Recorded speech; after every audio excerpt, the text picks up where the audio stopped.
Hey, sports fans, PB&Z Sports Chaos, and it's Christmas weekend.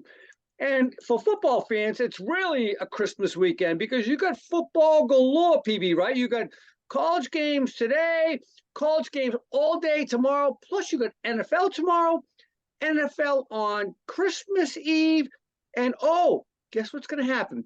NFL is going to play on Christmas Day, competing with the NBA, who has that marquee setup of 5 games every year on Christmas. The NFL's got 3 games. The only problem is this, PB, the NFL screwed up. They got the Giants playing Philadelphia at 4:25 on Christmas Day. What a mistake. Who wants to see the moribund Giants play football at any time, but not on Christmas Day, especially when the Lakers are playing the Celtics at 5 o'clock, right? I think it's just based on market size. Those are two big markets. Pretty But good. that's a classic mistake. The NFL would have wiped out the NBA on this day if not for that. You know what I was surprised to hear is that there's only been like 24 NFL games in the history of the NFL that have been played on Christmas Day. Yeah, not many. You're correct. That is true. That's not a lot if you think about it. No. Considering that there's 3 this year, which is 1/8 of the whole total ever, right? Yeah. Yeah. By the way, on Christmas Eve, not much better. You got the Cardinals and the Bears at 4:25 on Christmas Eve. People are just starting maybe unwind and get ready to have a little food. They're going to put a game on, and that's the crap you're going to put on Christmas Eve? That's a lump of coal right there. And then you got the Pats in Denver at 8, which is even worse. Can you imagine poor Pats? They don't want to play anymore. They're done. We already see that. It's quite clear. They're going to drive all the way to Denver on Christmas Eve and play an 8:30 or 8 o'clock game? I don't know. All right. Hey, by the way, interesting. Arthur Blank is assessing Arthur Smith over the next 3 weeks to determine if he should keep his coaching job in Atlanta. By the way, Arthur Smith didn't draft Desmond Ritter. Stupid Arthur Blank. It was you, man. You drafted him. It's not his fault. You stuck with a sucky quarterback. Therefore, yeah. Taylor, is it Heineken? Is the Heineken guy? Oh, Heineken. Yeah. I think it's just been a lack of usage of his, high profile offensive players. I mean, Drake London, Kyle Pitts, and Bijan Robinson, those 3 guys combined should be a 1-2-3 combo of running back, receiver, and tight end in this league that should be like right up there with like the best. And if you had a good quarterback, yes. They're not being utilized properly. And yeah, I mean, part of it is on the quarterback, but yeah, we'll see. Hey, so we learned last week that the Cowboys obviously have a road problem. My boys lost the big one last week to Buffalo. Buffalo showed a lot. We'll see if they can repeat. We're going to talk about that game in a minute. But I got an interesting analysis to that. It's much like our Boston Celtics. Dynamic at home. Both of them are undefeated at home this year, and yet neither one of them can win a friggin' road game, it seems like. It's unbelievable how uncanny that is. Yeah.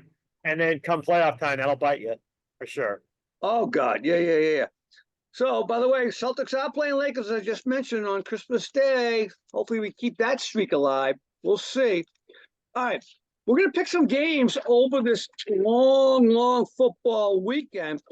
We were going to pick some bowl games. I didn't get around to picking them out. So as we look at your college picks anyways, PB, this year, me and G Money will just pick them ourselves and do another show. But speaking of games, all right, let's get right into it. Here's a good one. The backup quarterback bowl 2. Last week we had one as well. Bengals with their backup quarterback, Jake Browning, goes against Pittsburgh, who I think now is going to their third stringer, Mason Rudolph, if I'm not mistaken, correct? Yeah. In the spirit of Christmas, yeah. They're going with Rudolph. Rudolph the red-nosed. Anyways, I mean, I think I said it before when Browning first took over. It took him a game to get over it, but he's got too many weapons, although Jamar chases out, so that limits one of his weapons, right? Yeah. But look for Higgins. I mean, that catch Higgins made last week. Oh, my God. That was an unbelievable catch. Just to go up and get the ball in the first place, and then to keep it in possession, stay in bounds, and aerobatically move around to get it into the end zone was just incredible. So he got Boyd that can step up. you By the still way, Taj Boyd would be number one on the Patriots. yeah, right, right. I think they still have enough. And Browning's has shown that he can play. And if this was against a different type of team, maybe with Chase out, I'd say. But Pittsburgh is right up there as one of the worst offenses in the NFL this year. They're a lethargic team. I don't expect much out of them, and they got Mason Rudolph on top of that playing. So I'm not seeing much for Pittsburgh here. Maybe 10 or 13 points. Cincinnati should easily be able to score more than that. So I'm taking the Bengals. I am as well with those offensive weapons. All right, next game up, the Colts. Speaking of the aforementioned horrible Falcons, led by the Arthur Blanks and Arthur Smiths of the world. But the Falcons are still in playoff contention, as we know, as well as the Colts. This is an elimination game in my mind, I think. Do you think so? It is for Atlanta. I don't necessarily think it is for Indy. Okay, all right. But given the fact that Indy is ahead of Buffalo right now, who has found some momentum, I think Indy has to keep winning, I think. Yeah, except Indy has a better chance of, I think, beating out the Jags and the Texans right now. Only if they win this game. Yeah. Well, yeah. Road game at Atlanta. Atlanta's just again another team that just hasn't shown me what they can do. Although this little 3-game stretch that you said they need to prove, I think you're going to see a heavy dose of Bijan, a heavy dose of London, a heavy dose of Pitts that they should have been doing all year long, which could keep them in this game. But Indy's just been really good lately. I'm going to take Indy. I'm with you. I got Indy. What's G Money got? G Money's got Indy too. So far, we're all the same. All right. This is a tough one for me. Pats go to Denver with nothing to play for other than Bill Belichick's career. It's on Xmas Eve when no one's going to watch because both teams are like lackluster, although Denver's been on a little bit of streak. But they're still probably not going to make the playoffs. What do you think? Yeah, and Denver's lost, I think, their last 2. So but it's at Denver. Just again, it's hard for me to pick the Patriots in any game this year. I gotta take Denver. They just got more to play for. What's G Money got? He's got Denver as well. I'm going to surprise you. I think the Pats do something for Bill Belichick on Christmas Eve, in this case. They pull it out. They find a way. Russell Wilson's too busy thinking about buying diamonds for Sierra, and the Pats end up knocking him to the ground and win the game. Okay, that's a bold prediction. We'll see. It is. All right, next up, Cowboys, Dolphins, 2 teams who have no idea who they are, what they can do. Cowboys, as I mentioned earlier, suck on the road. Dolphins can't beat. By the way, Dolphins are one of only 5 teams in the NFL who have not beat a team with a winning record all year. 5 teams in the NFL who have not beat a team with a winning record, and the Miami Dolphins are one of them. What do you think, Miami fan?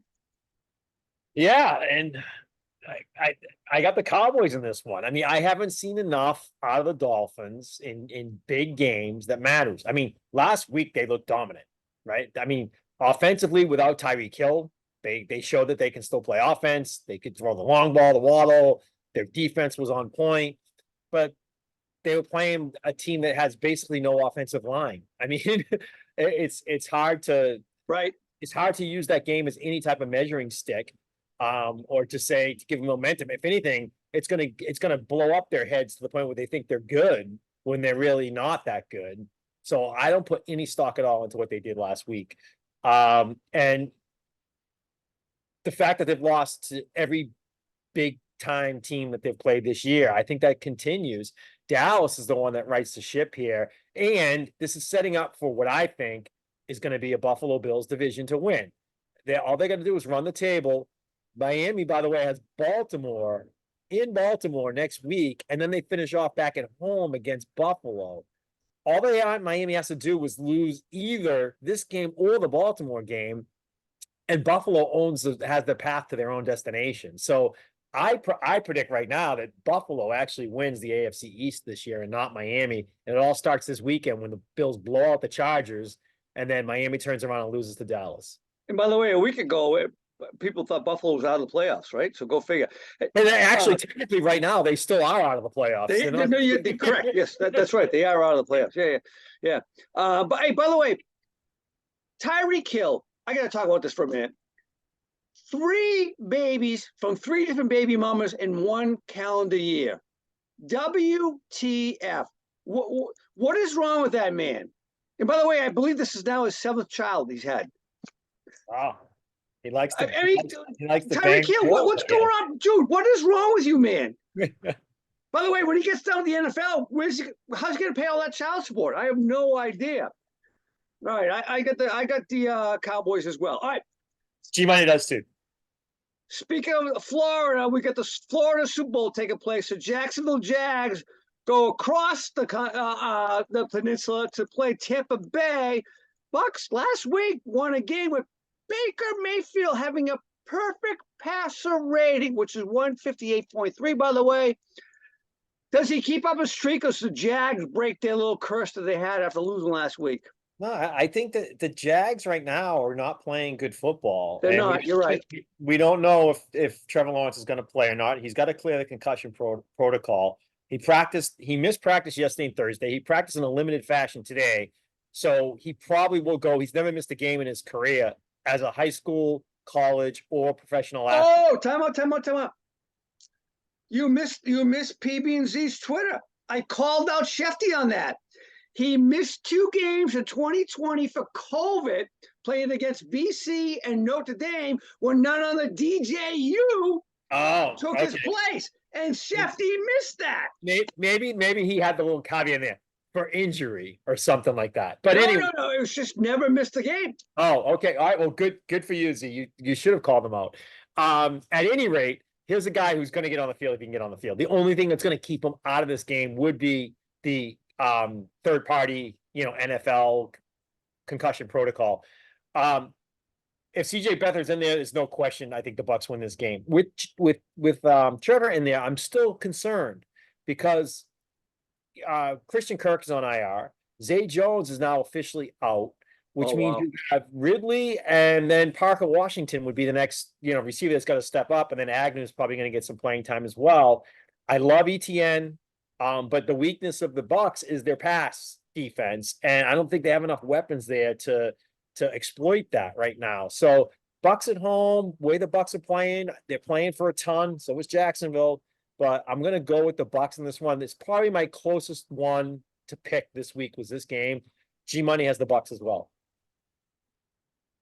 That's it. I'm going with the Bucks. You guys convinced me. I was borderline on that as well. I did not know that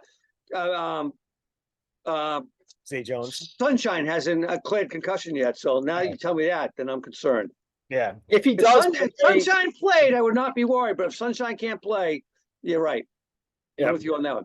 All right. The big one. Probably the biggest game, and it's probably the potential Super Bowl matchup right now at this point in time. By the way, it's the Ravens and the 49ers, for you to know that, fans. Right now, this season, they have the most combined points differential in the game this year.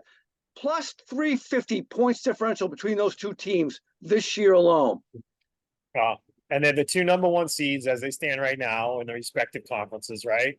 Yes. Yeah. So what do you think? I know it's Baltimore going out west, playing in the West Coast against the 49ers. I don't know what the weather looks like. Baltimore will be prepared for any weather. So what do you think? Yeah, San Francisco is just chock full of talent. I mean, all over the place. They are. This team is just, they're well coached on top of that. I mean, there's hardly any flaws in that team. Baltimore has some flaws. They have some. And I think Shanahan will exploit those, and I think they'll win the game pretty handily, actually. Just like they blew out Philadelphia, and they're blowing out all these other teams that people think are really good until they run into San Francisco. So I'm taking the Niners. So I'm kind of struggling because you say flaws for Baltimore, but I actually believe the 49ers have much more flaws. Their defensive backfield is much worse than Baltimore's. Brock Purdy is not Lamar Jackson by any means, never will be, never can be. So strike that right there.